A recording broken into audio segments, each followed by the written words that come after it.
et c'est la population qui nous donne le mandat, et ben soyons prêts à aller faire notre mandat comme la population va certainement nous le confier. Alors, pour vous, cap sur décembre 2018, mais d'accord, la machine électorale, vous le dites, elle est donc sur les rails, mais il y a quand même des couacs, s'il faut les appeler comme ça, des contestations qui ont fait jour jusqu'à ce jour, et notamment, prenons d'abord la question de la diaspora, qui ne peut plus, en fait, voter. Quel est votre point de vue? Merci beaucoup Oscar Kabamba. Vous savez, la diaspora, moi, j'en ai fait partie il y a 6 ans. Je sais ce que la diaspora est capable de faire pour la République et je sais ce qu'elle fait comme action sociale pour notre pays et je sais qu'elle participe beaucoup à l'économie de notre pays. Il suffit de voir les envois via les transferts et tout ça, Western et tous les autres. C'est que la diaspora est importante pour la République démocratique du Congo. Moi, je me souviens que j'ai eu le temps et le plaisir et surtout la chance d'être au dialogue de la cité de l'OUA. Et moi, j'avais demandé vraiment que la diaspora vote. Parce que la diaspora ne peut pas nourrir la République sans participer par des voies démocratiques qui sont les élections. Maintenant, avec ce qui est arrivé, vous savez que ce sont les premières élections pour que la diaspora vote. Tout ça, ça devait être organisé, matérialisé, et ce n'est pas facile. Ce n'est pas facile. Déjà avec les élections de pays qui sont déjà dans la démocratie depuis une centaine d'années, ce n'est pas si facile déjà. Alors nous qui sommes au 3e cycle, en plus la première fois que la diaspora vote, la diaspora congolaise, elle voyage beaucoup. Elle est un peu dans tous les milieux, mais même jusqu'en Sibérie, vous pouvez vous imaginer, vous arrivez là-bas, il y a un Congolais qui y vit. Au Népal même, il y a même des Congolais qui y vivent. C'est-à-dire ce n'est pas facile. Aujourd'hui, je suis triste que la diaspora ne vote pas, parce que j'en viens, comme je vous l'ai dit tout à l'heure. Je voudrais vraiment que si cette fois-ci, on ne vote pas par la diaspora congolaise, il faudrait vraiment que le prochain cycle, qu'on ne fasse pas cette erreur de ne pas faire voter la diaspora. Mais je comprends. C'est un grand électorat quand même. Oui, c'est un grand électorat et en même temps, c'est un électorat responsable. Il ne faut pas oublier, comme je vous l'ai dit tout à l'heure, ça nourrit des familles ici. Et c'est normal que ça donne aussi des voix par les élections.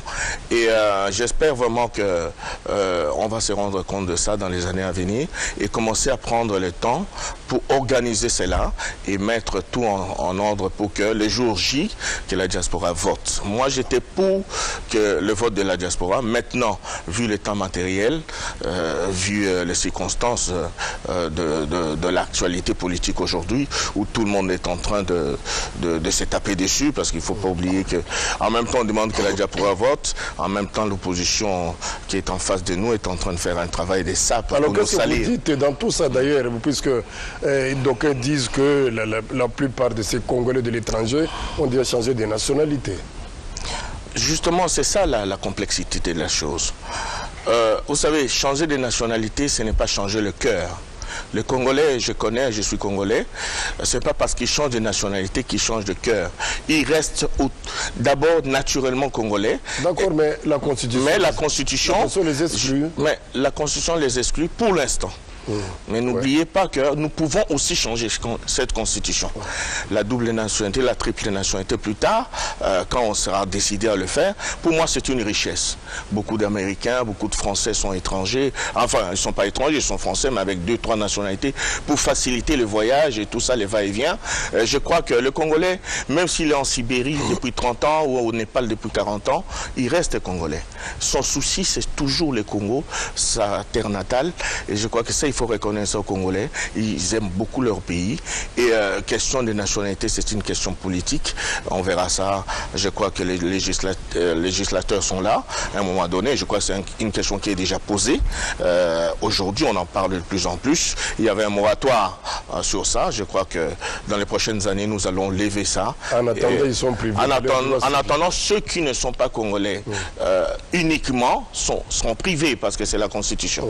Mais dans les années à venir, je crois qu'il faudra faire un effort pour enlever un peu cette histoire de nationalité unique. Oui, en fait, tout ça, c'est dans les conditions d'éligibilité. Mais il y a également la question des manifestations publiques. Bon, je crois que tout ça c'est connu. Je crois qu'il y a une loi qui a été adoptée par l'Assemblée nationale et même déjà promulguée par le chef de l'État. Vous savez, les manifestations c'est très bien parce que c'est une voie démocratique qu'on a choisie, mais les désordres c'est pas quelque chose qu'on doit tolérer aussi parce que on connaît chacun, nous avons notre culture, nous connaissons quand même les habitudes de chacun et nous savons que parfois on donne la main, on prend les bras.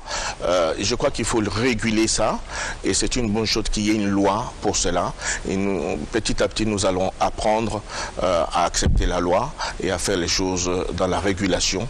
Et nous faisons confiance en notre peuple et surtout, nous avons beaucoup confiance dans nos institutions établies qui vont faire en sorte que quand il y a manifestation, que ça soit libre, mais quand il y a des ordres, que ça soit aussi mis en ordre par la police qui est censée mettre de l'ordre. Alors petit à petit, je crois que le gouvernement a commencé à déverrouiller. Absolument. La question, est-ce que c'est déjà suffisant d'après vous? C'est une culture, Oscar Kabamba. Ça prend du temps, mais les gens vont s'y habituer. Regardez cette histoire, c'est un exemple. Regardez cette histoire des voitures taxi dans les rues. Petit à petit, les gens commencent à aimer ça. Changer de couleur, immatriculation spéciale. Je crois que c'est une question d'habitude et nous allons prendre l'habitude de faire des manifestations régulées et nous allons avoir la police à nos côtés pour exactement faire la sécurité de nos biens et de nos personnes. Alors, les élections, oui, mais la CENI elle-même, la centrale électorale, est au centre d'une controverse, surtout dans le milieu de l'opposition. Commençons d'abord par ce problème du rapporteur venu de l'opposition dont on tient coûte que coûte à être remplacé aujourd'hui. Est-ce une bonne chose en ces moments où nous cheminons vraiment vers les élections effectivement? Oscar Kabamba, vous savez, je suis très à l'aise quand je parle de la majorité présidentielle, mais quand il faut parler de l'opposition, je ne suis pas très à l'aise. Au contraire, je suis mal à l'aise. Parce que je ne connais pas ce qui se passe dans l'opposition. Souvent, je suis étonné de voir que finalement, l'opposition est égale au désordre. J'aurais aimé que l'opposition soit aussi égale à l'ordre, comme chez nous à la majorité. On est à un mois, moins même, pour le dépôt des candidatures de législatives provinciales. Nous sommes à quelques quarantaine de jours pour les législatives nationales et les présidentielles. Ma conscience me dit que je dois donner quand même mon avis et ma responsabilité politique me pousse à le faire. Aujourd'hui, changer le rapporteur de UDP, je pense que c'est ça, M. Kalamba, je pense qu'on aurait dû faire ça beaucoup plus tôt. En même temps, on veut les élections vite, parce qu'on dit que Joseph Kabila est en train de bloquer les élections. En même temps, on veut changer les choses dans la structure, dans l'institution qui nous emmène vers les élections. Les hommes se connaissent dans cette institution. La CENI existe depuis quelques années. Chacun connaît ses responsabilités. Aujourd'hui, Kalamba, c'est qu'il est rapporteur. Il participe aux plénières. Il est avec le vice-président et le président de la CENI tout le temps, puisqu'ils font un corps. Ils ont travaillé en sorte qu'on aille jusqu'aux élections et le plus tôt possible. Aujourd'hui, les changer, je crois que ce n'est pas opportun. C'est mon avis en tant que citoyen congolais et c'est mon avis en tant que responsable politique. Ça ne sert à rien de chercher la bête là où il ne faut pas. Aujourd'hui, il faut aller aux élections. Kalamba ne bloque pas les élections. Et les changements de rapporteur, amener un nouveau membre de l'UDPS aujourd'hui, s'il n'est pas du milieu de la CENI ou s'il n'a jamais fait ce travail, et ce qui sera probablement le cas si ça devait se faire, je ne crois pas que ça sera quelqu'un qui a déjà travaillé pour la CENI. Je crois qu'on fait beaucoup de pas en arrière. Il faut éviter cela. Donc vous demanderiez, si vous êtes donné de le faire, aux parlementaires qui se penchent sur les dossiers, d'aller dans ce sens-là. Mais écoutez, vous savez, le MLC et le PPRD ont changé leurs envoyés là-bas il y a quelques temps. Ils se sont entendus pour cela. Il y a un groupe parlementaire qui existe au niveau de l'Assemblée. Maintenant, d'après ce que j'ai compris, dans les plénières qui se sont passées il n'y a pas si longtemps, j'ai compris que déjà le groupe parlementaire UDPS ne s'entend pas. Alors, si déjà le groupe parlementaire de l'UDPS n'est pas ensemble, comment ils peuvent proposer un nom et comment ils peuvent trouver un consensus? Je crois que si ça ne tenait qu'à moi en tant que citoyen lambda, je demanderais à l'UDPS d'être sage et d'arrêter de mettre de grains de sable dans la machine électorale actuelle. Allons aux élections. Après ça, il y aura d'autres élections et je crois qu'ils pourront changer en ce moment-là les rapporter. Il y a des élections locales, urbaines et tout ça. Mais pour l'instant, les 3 premières élections, je pense qu'il faut arrêter cette histoire de changement des dernières minutes. Et alors, mais vous parlez de grains de sable dans la machine. Et il y aura peut-être aussi, quand on évoque de temps en temps la machine à voter, qui n'est pas du goût de tout le monde aujourd'hui, il faut le dire. Elle est déboutée par ceux qui sont dans l'opposition. Et par contre, vous qui êtes dans la majorité, vous appuyez. Est-ce que cette controverse n'est pas de nature, en fait, à créer quand même un désordre par la suite? Oscar Kamamba, vous savez, la CENI est indépendante. La CENI, nous les politiciens, on lui a confié à la CENI un travail qui consiste à nous faire des élections libres, transparentes et surtout démocratiques. Aux 2 dialogues, et surtout au dernier dialogue devant les prêtres, on a demandé à la CENI de trouver les moyens les mieux adaptés pour nous organiser les élections. C'est-à-dire rationaliser justement cela. Et la CENI a estimé en toute indépendance que cette machine qu'elle a découverte quelque part, parce qu'elle n'a pas fabriqué à Kingabois, ni à Limité, dans nos usines ici, ça vient d'ailleurs dans les gens qui ont les machines modernes et tout ça, qui ont déjà proposé ça certainement ailleurs. Et ce sont des grands professionnels. Là. Le président de la CENI, je vous répète que c'est un homme qui n'a fait que ça dans sa vie. Il était avec pauvre Malou Malou, Ngoï Mulunda, le vice-président, vous savez bien que les premières élections, Bassengezi était le vice-président aussi de la CENI. Ce sont des gens qui sont dans les rouages. S'ils ont rationalisé en trouvant cette machine, nous de la majorité, nous qui sommes censés organiser les élections avec la CENI, parce que c'est nous qui sortons les moyens, c'est nous qui avons l'instrument de l'État en main pour l'instant, parce que c'est nous qui gérons, nous avons été convaincus. Nous avons été convaincus, comme je vous l'ai dit tout à l'heure, parce que nous faisons confiance en ces hommes qu'on a envoyés là-bas. Aussi bien de l'opposition que de la majorité, en plus de la société civile, puisque le président de la CENI est de la société civile, nous sommes responsables, nous avons accepté la machine parce qu'ils nous ont convaincus, ces hommes qu'on a envoyés à la CENI. Si aujourd'hui, certains n'ont pas confiance en leurs hommes qu'ils ont envoyés là-bas, c'est leur problème. C'est leur problème. Mais j'estime qu'aujourd'hui, la machine à voter est pour tous les Congolais. C'est à chaque Congolais de découvrir cette machine. Nous n'avons pas beaucoup plus de jeux que les autres. Nous n'avons que 2 jeux comme les autres. De favoriser la tricherie. Mais moi j'ai vu la machine. Moi j'ai l'impression que c'est juste une simple photocopie, une imprimante. Je ne vois pas comment on peut aller... bon, peut-être que les gens ont plus d'imagination que moi. Moi, je vis la réelle politique. Et je veux voir ce qui est réel pour, justement, essayer de commenter cela. Je ne vois pas comment cette machine pourrait tricher. Mais comme il y a beaucoup d'imagination, vous savez, dans des films, il y a des réels, il y a aussi des science-fiction. S'il y a des gens qui ont ça en tête, que ça peut tricher, je ne peux pas dire, je ne peux pas faire de procès d'intention. Moi, je sais que cette machine, c'était une machine pour aider le peuple congolais à aller vite aux élections et à faciliter justement. Vous savez, en 2011, j'étais ici, j'ai été candidat chez moi, au sud-Ubangui. Il y a eu des pluies terribles pendant les élections. Dans des hangars ici, dans des dépôts à Kinshasa, il y a des bulletins qui ont été vraiment mouillés au point où on ne peut même pas lire la lettre A ou B. Je ne sais pas comment ces gens avaient fait en ce moment-là pour compter les voix.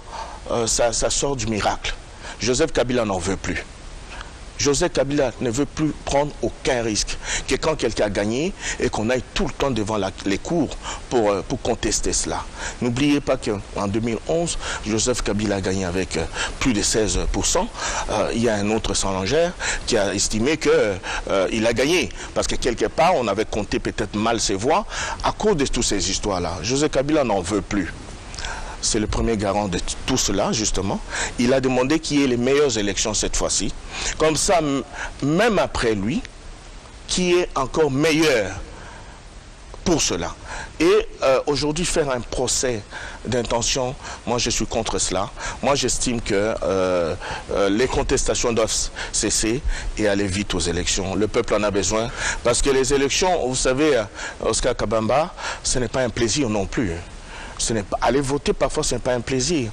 Vous demandez à quelqu'un de marcher 11 km pour aller voter au village, à pied, des grands-mères, des tantes et tout ça, nous qui connaissons la province. Au retour, personne ne lui donne un moyen de transport. Il doit manger, cette personne aussi doit manger, doit chercher à manger. Parfois, c'est 6 heures, 7 heures du temps de perdu. Ce n'est pas un plaisir voter. Quelque part, ça devient une contrainte. Moi qui suis candidat de la majorité en 2011, dans une province qui appartient à l'opposition, pour moi, c'est une angoisse d'aller aux élections. C'est une angoisse, j'ai peur, parce que je me suis fait lapider. Vous savez, parce que c'est une province d'opposition. C'est un mauvais souvenir. Oui, c'est un mauvais souvenir. C'est-à-dire qu'il ne faut pas que quelque part... Et ça vous fait peur d'y retourner? Déjà, je suis angoissé. Les dates arrivent et je suis angoissé. C'est quelque part, il faut comprendre que nous devons quelque part aussi assumer cela. Et parce que nous sommes politiques, nous allons faire cela aussi pour notre démocratie. Mais les élections, ce n'est pas tellement un plaisir aussi pour nous. Voilà, et pourtant ça devrait l'être. Absolument. On devait aller en dansant, oui, en écoutant des radios, en chantant et revenir. Voilà, mais vous savez qu'il y a des gens qui se sont fait, même dans une pirogue renversée, et tout ça, il fallait nager, sortir, ce sont des réalités. Parce qu'ils avaient le malheur d'aller sur un terrain qui était de l'opposition. Mais mon Dieu, quelle démocratie. Mais alors pour vous, comment éviter tout ça? Mais justement, éviter cela avec des consensus, de pourparler. De tout ce que la CENI est en train de faire aujourd'hui, faire signer des papiers aux gens qu'il faut respecter, il y a de l'ordre, il y a quand même de réguler cela beaucoup mieux que ça, et qu'on devienne des vrais citoyens démocrates. C'est-à-dire, ce n'est pas parce que, Oscar, vous êtes là, vous êtes de tel endroit, moi, Jean-Jacques Bemba, je suis votre adversaire politique, et que nous devons nous tuer pour une seule journée de vote. Une seule journée, Oscar Kabamba. Je trouve ça quelque part que nous ne sommes pas encore prêts. Il faut qu'on grandisse. Voilà, puisque nous parlons élection, parlons maintenant des acteurs politiques.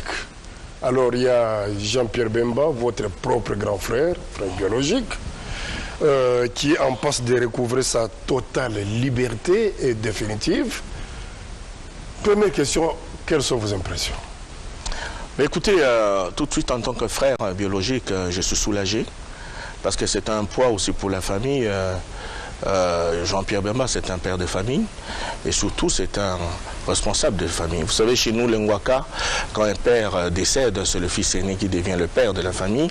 Pour nous, c'était quand même un choc et c'était angoissant tous les jours de vivre cela. Et je pense d'abord, mes pensées vont d'abord à son épouse qui a tellement subi, parce que je la connais, c'est une amie à moi, et mes neveux et nièces qui ont manqué tellement d'affection de leur père. Aujourd'hui, j'en suis soulagé. Moi, j'ai un certain âge, je n'ai pas besoin d'affection autant que ses enfants à lui et son épouse. Mais en tout cas, mes pensées vont vers ceux-là en premier. Maintenant, en tant que chef de famille, vous savez bien que c'est un soulagement aussi, parce que Papa Jeannot qui est décédé n'était pas n'importe qui. Il avait beaucoup de biens. Et vous savez qu'en matière de succession, c'est important. Et c'est Jean-Pierre Bemba qui est l'aîné de la famille. C'est à lui, justement. Vous savez, quand vous avez une grande famille, une famille fortunée, vous avez aussi beaucoup de problèmes.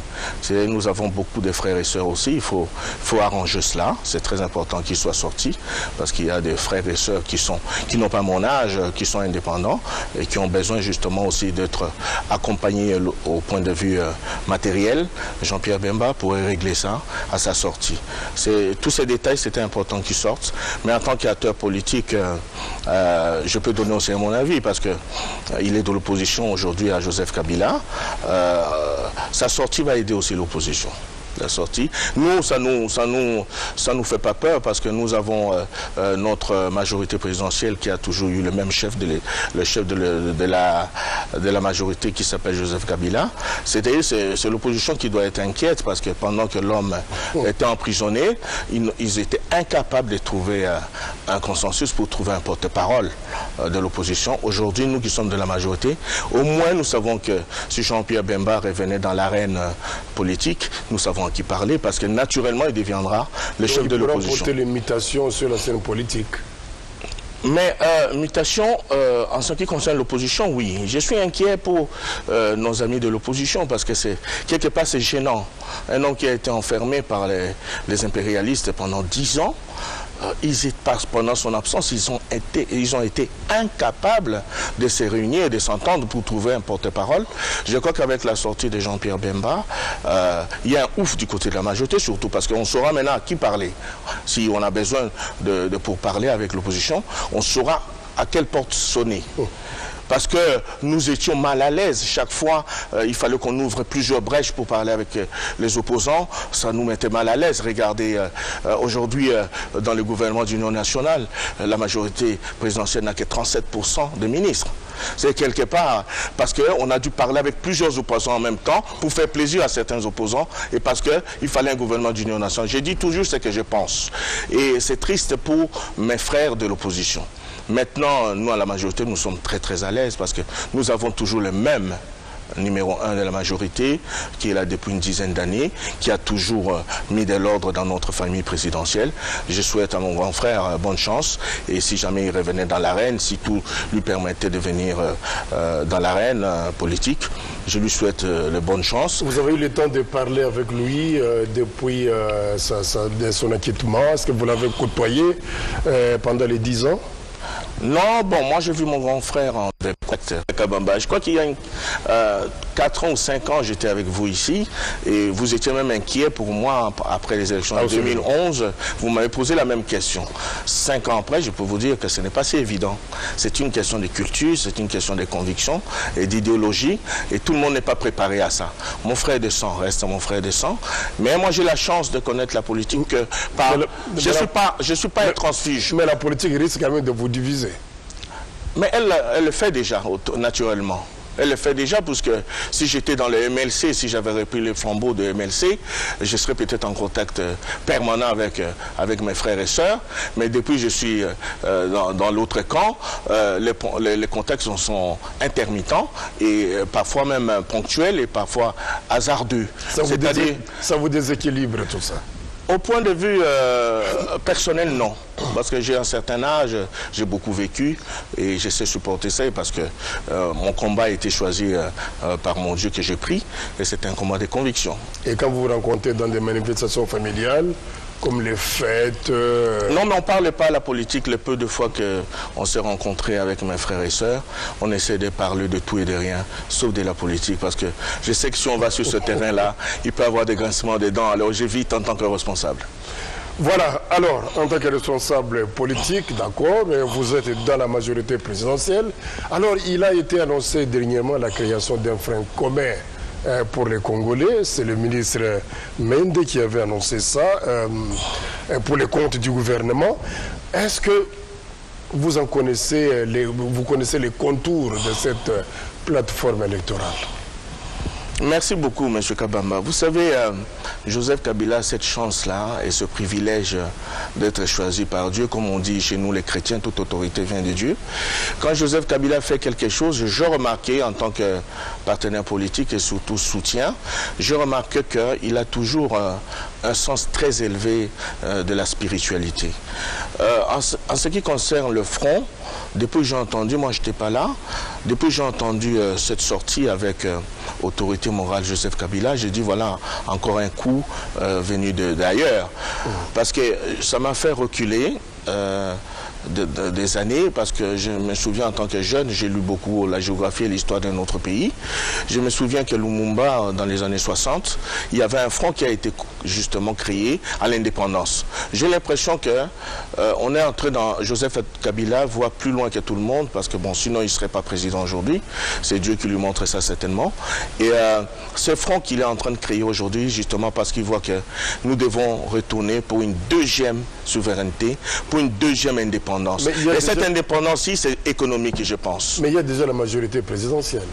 La majorité présidentielle, c'est une force qui a été créée après l'élection de Joseph Kabila pour l'accompagner dans ses actions. Mais maintenant, en ce moment-là, il n'y avait pas ce combat encore de l'extérieur contre notre souveraineté et contre notre bien-être et contre nos intérêts. Aujourd'hui, Joseph Kabila crée les fronts parce que dans le front, il ne faut pas oublier, d'après ce que j'ai lu via le communiqué de Mende, le front, chacun garde son identité. C'est la majorité présidentielle, reste la majorité présidentielle pour l'instant. Chaque acteur politique qui aura signé l'adhésion reste avec son identité. Mais le front, je crois que Joseph Kabila est en train de le créer parce qu'il y a un danger extérieur. C'est-à-dire ? L'impérialisme est en train de revenir, comme dans les années 60, pour nous enlever notre indépendance. Et cette indépendance... Précisément comment? C'est-à-dire, oui. Vous voyez, et c'est une parenthèse que je vais faire maintenant. Vous savez, je ne peux pas comprendre, je reviens un peu sur le sujet.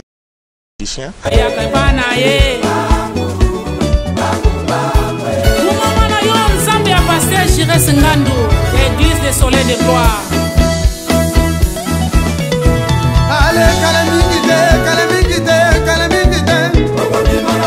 Et c'est une parenthèse que je vais faire maintenant. Vous savez, je ne peux pas comprendre, je reviens un peu sur le sujet Jean-Pierre Bemba, parce que là, ça me fait mal en tant que petit frère. Je ne peux pas comprendre que ces gens, qui sont des impérialistes, il ne faut pas oublier. Moi, dans le temps, j'avais défendu une cause comme ça sur une télévision de la place, où on disait que Joseph Kabila était capable d'arrêter Jean-Pierre Bemba. J'ai dit aux gens, vous vous trompez de combat. Joseph Kabila, vous lui donnez trop d'importance. Il n'a pas le pouvoir d'arrêter quelqu'un pour emmener à la CPI. C'est impossible. Parce que les impérialistes ne laisseront jamais un nègre, comme ils nous appellent, faire ce rôle-là. Ça, c'est eux-mêmes qui ont fait. Et je ne comprends pas aujourd'hui, vous enfermez un père de famille, un chef de famille, pendant 10 ans, et vous donnez une raison farfelue, ridicule, que dans l'accusation, il y avait des éléments qui étaient, mais dans le jugement, les éléments qui étaient dans l'accusation ne s'y trouvaient pas. Je trouve ça aberrant, je trouve ça quelque part un peu satanique. Comment vous pouvez enfermer quelqu'un 10 ans, vous le sortez quand vous voulez, et vous dites que non, parce qu'on a trouvé qu'il y avait des histoires qui n'allaient pas dans le jugement, il y a des éléments qui ont manqué. Une instance comme la CPI donne ces raisons, je dis aujourd'hui, en toute souveraineté, que cette instance peut fermer ses portes. Le dédommagement est envisageable. Mais, bon, ça c'est matériel, je peux encore oublier. Mais je parle de ce qui est humain. Comment vous pouvez enfermer quelqu'un 10 ans et pour le sortir quand vous voulez, parce que c'est ça les impérialistes. Comme nous sommes des nègres, on peut nous prendre, on nous fout dans un trou et on nous sort quand on veut et on nous donne un exemple farfelu disant que oui, on le sort parce que en première instance, il y avait beaucoup d'erreurs et l'erreur que j'ai cru comprendre, je ne suis pas juriste, je suis un économiste, j'ai cru comprendre, mais c'est le bon sens. Comment on peut dire que aujourd'hui, on sort Bemba, Jean-Pierre, parce qu'il y a des erreurs dans l'acte d'accusation, des éléments qui s'y trouvaient, où on lui avait reproché, mais dans le jugement, on n'a pas répété. Oscar Kabamba, c'est petit, c'est inhumain, c'est diabolique. Alors, et c'est souverainiste. C'est là que je reviens sur ces gens-là, qui veulent toujours nous avoir sur leurs bottes, comme dans les bons vieux temps. Mais ça n'arrivera pas parce que le peuple congolais a vécu. Mais c'est même les Congolais qui favorisent ça. Non, mais depuis justement... nous sommes toujours derrière eux. Monsieur Kabamba, vous savez... Pour tout demander. Kabamba, Oscar, je vous ai dit tout à l'heure, Joseph Kabila, ça ne fait que 20 ans qu'il est dans ce pays, parce que vous savez où il était, hein, clandestinité et tout ça avec la situation de son pauvre père. Nous qui avons vécu ici plus longtemps que lui, eh ben, il comprend des choses beaucoup plus loin que nous. Il sait depuis longtemps qui est en face de nous. Ce n'est pas les Congolais. Les Congolais, on l'utilise. Il sait que les impérialistes sont de retour. Regardez un exemple. Juste parce que Joseph Kabila dit le temps de la récréation est terminé. Moi, c'est les intérêts de ma population, c'est le bien-être de mon peuple. Le code minier, c'est un exemple. Il le sort pour donner tout l'avantage ou le plus d'avantage à son peuple. Il est torpillé. Il est torpillé. On veut créer des problèmes, on utilise le Rwanda, l'Angola, tout ça pour un show ridicule parce qu'ils n'ont aucun pouvoir sur nous. Nous sommes souverains et le peuple congolais va barrer la route à celui qui va venir prendre ses terres. Joseph Kabila, qui est le numéro 1 du peuple congolais, a vu cela Et maintenant, regardez ce qu'ils sont en train de faire comme combat. Et c'est là que je vous dis, comme Joseph Kabila a vu ça, le front qu'il crée, il veut montrer au peuple congolais. Et d'ailleurs, Jean-Pierre Bemba reviendrait aujourd'hui. Moi, en tant que son petit frère, je lui dirais, commençons d'abord à faire ce front ensemble, mon grand frère.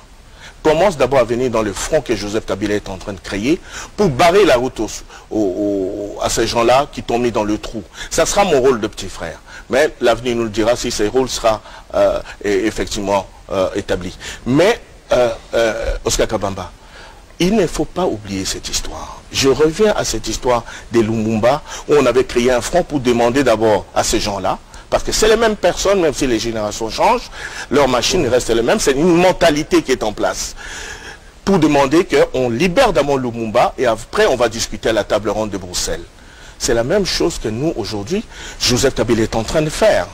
Il demande que les Congolais se mettent d'abord ensemble pour l'intérêt du Congo, parce qu'il y a un danger qui guette la République pour l'instant.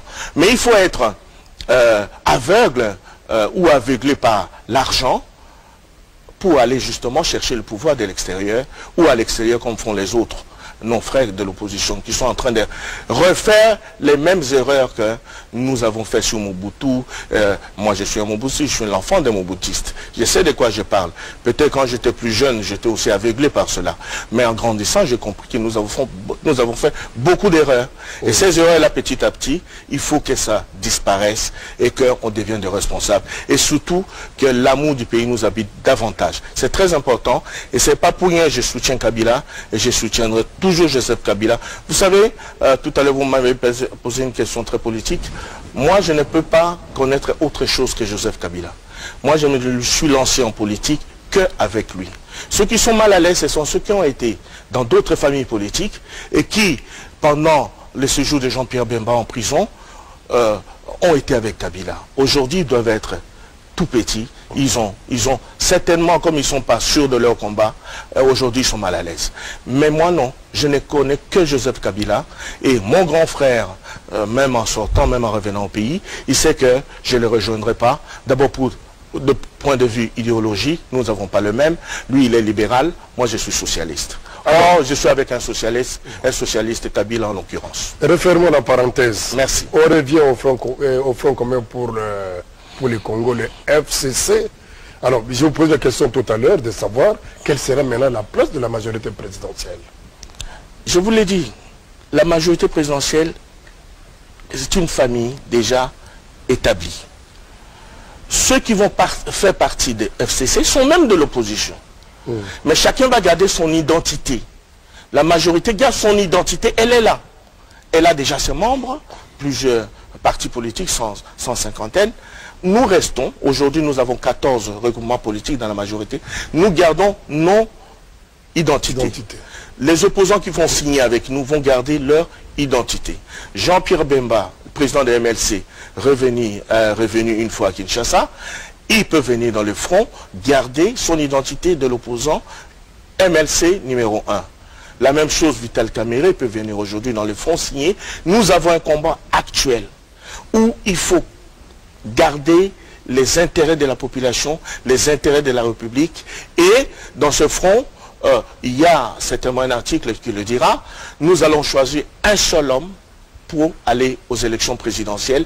Par contre, pour les élections législatives, chacun garde son identité politique. Eh bien, je crois que nous allons vers l'avant. Et la politique est ainsi, elle est dynamique, allons vers l'avant. Alors là, c'est pour les élections. Alors maintenant, que dire de ceux qui réclameraient un report en proposant une transition à laquelle Kabila ne prendrait pas part?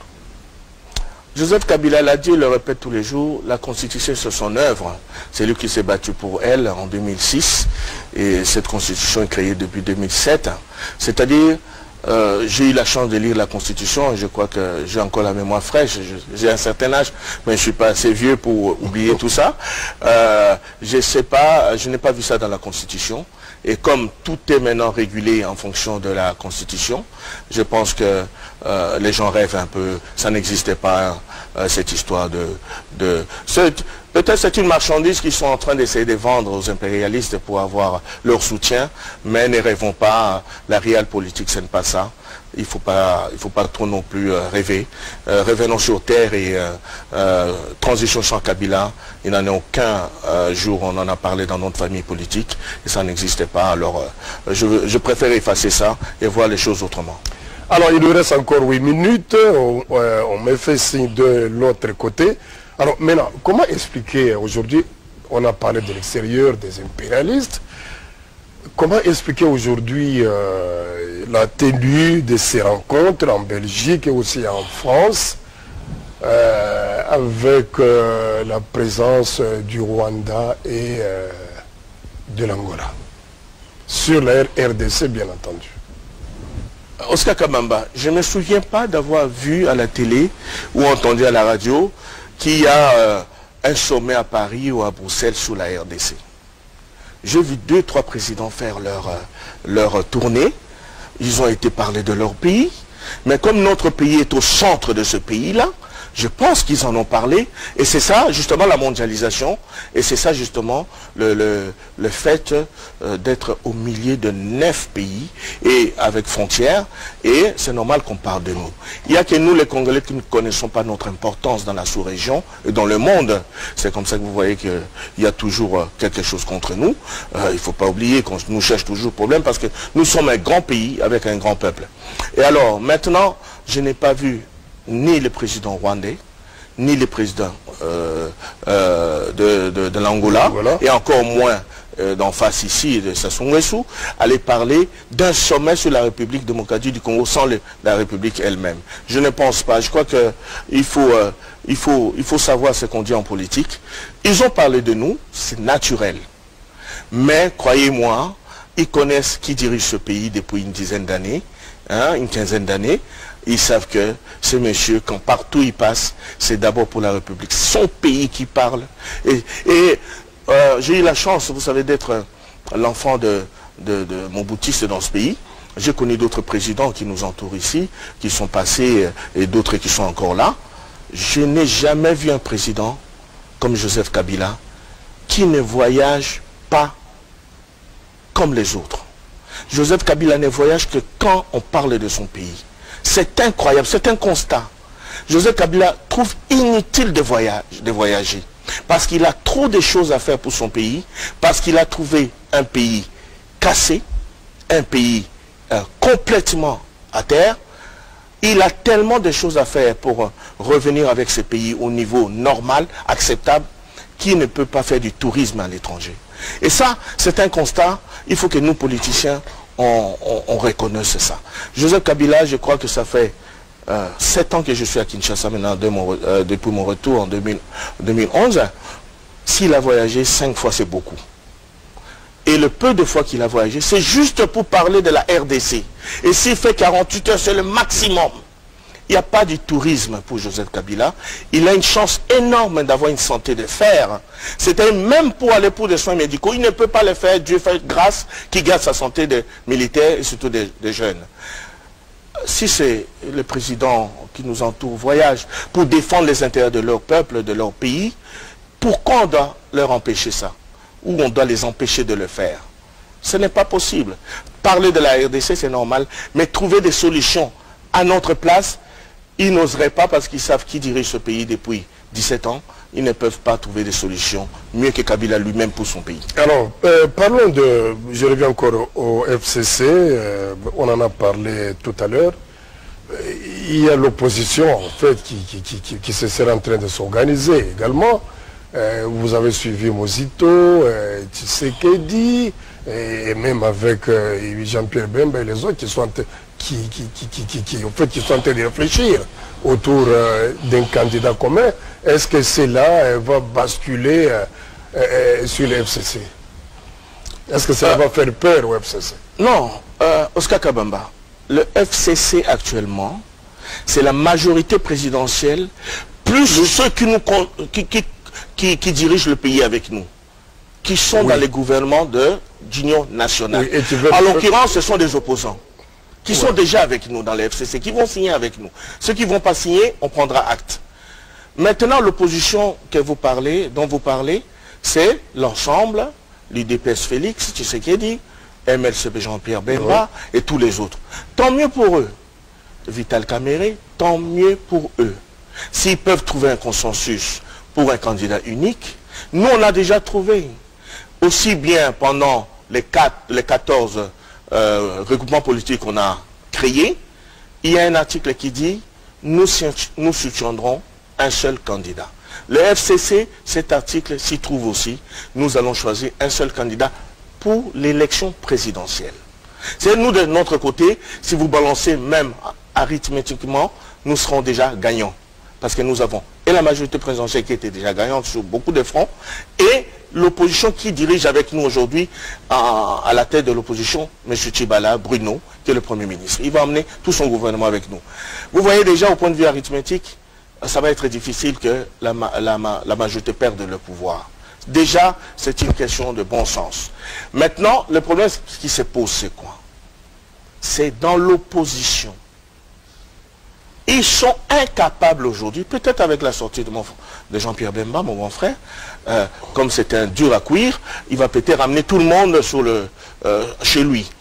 Mais regardez ce qui se passe. Félix Tshisekedi, Moïse Katumbi, que je n'appelle pas opposant, parce que bon, un opposant, il faut prouver pourquoi il est opposant. C'est pas parce que tu as quitté ta famille il y a 5 ans que tu deviens opposant, c'est trop facile. Tu manges, et puis à un moment donné, comme tu en as trop, tu vas aller vomir ça ailleurs, alors tu deviens opposant. Mais il n'est pas le seul. Il n'est pas le seul. Mais c'est parmi ceux qui se sont portés déjà candidats président. Là, on parle de ça. Si c'est pour parler de tous les opposants, croyez-moi, il y a beaucoup qui pourraient vomir aussi comme Moïse Katumbi. Ce n'est pas ça. Le problème, c'est qu'il faut qu'ils trouvent un candidat unique et nous souhaitons ça. Comme ça, quand nous allons gagner convenablement et nous pouvons chanter que nous vous avons battu à plate couture. Parce que plusieurs candidats de l'opposition, comme la fois passée, vous savez, ce n'est pas la même saveur quand on gagne les élections avec plusieurs candidats. Il vaut mieux qu'il y ait un candidat chez nous, un candidat de l'autre côté. Quand on les bat, on aura plus facile à avoir des conversations dans des lieux publics. On pourra, un seul tour, on pourra les toiser en ce moment-là. Alors, toute dernière question dans tout ça, c'est la population. Est-ce qu'elle est suffisamment informée, sensibilisée pour voter utile? Vous savez, nous avons eu 2 cycles déjà. La population a voté. La première fois peut-être pour les t-shirts et les vélos et les motos. La deuxième fois peut-être pour des moteurs d'électrogène, hein, ou bien des pompes à régie des eaux qu'on a mis sur les côtés ou on a financé par ses propres moyens. La troisième fois, croyez-moi, en ce qui concerne ce que moi je connais de la population de mon peuple, cette population est avertie, le peuple est averti. Les gens seront étonnés, ils vont voter avec le cœur, ce n'est plus avec les t-shirts. Ça, c'est fini ça. Pas pour voter tribu. Bon, tribu, c'est... Ou religion. Bon, ça, on peut pas faire autrement. Ou province. Je vous ai dit tout à l'heure, j'ai été dans une province qui était acquise à l'opposition, on m'a lapidé. C'est-à-dire, on ne peut pas chasser ça. Vous les chassez, ils reviendront au galop, comme on le dit. Mais ils vont voter avec moins d'intérêt des t-shirts, des casquettes et de vélos et de motos. Les gens vont prendre les vélos, vont prendre les motos, vont voter avec le cœur. J'en suis convaincu parce que la classe politique congolaise a beaucoup déçu aussi et la population n'est pas dupe. Elle voit ça. Voilà, Jean-Jacques Bemba, merci beaucoup. Peut-être en 30 secondes, un message, et puis on se sépare. Merci beaucoup Oscar Kabamba, merci de m'avoir invité sur la télévision numéro 1 de la République. Ça fait plus de 4 ans que je suis plus passé. Absolument. On a eu beaucoup plus de portes ouvertes ailleurs. C'est votre faute entre-temps. Ou la faute à vos dirigeants. Voilà, l'essentiel on est là. L'essentiel qu'on est là. Ouais. Il faut qu'on continue à être beaucoup plus régulier sur le plateau parce que la télévision est vue à l'extérieur du pays. Il faut informer. Il faut informer, préparer notre population à comprendre ce que c'est la politique congolaise. Et c'est ça le développement. Dès que la population va se retrouver dans ces hommes politiques, le développement sera beaucoup plus facile à toucher que la population, l'un de ces hommes qui le dirigent. Et voilà le problème, nous faisons du surplace. Il faut que le Congolais ouvre les yeux et le bon parce que le pays nous appartient. Dieu nous a fait grâce de ce pays.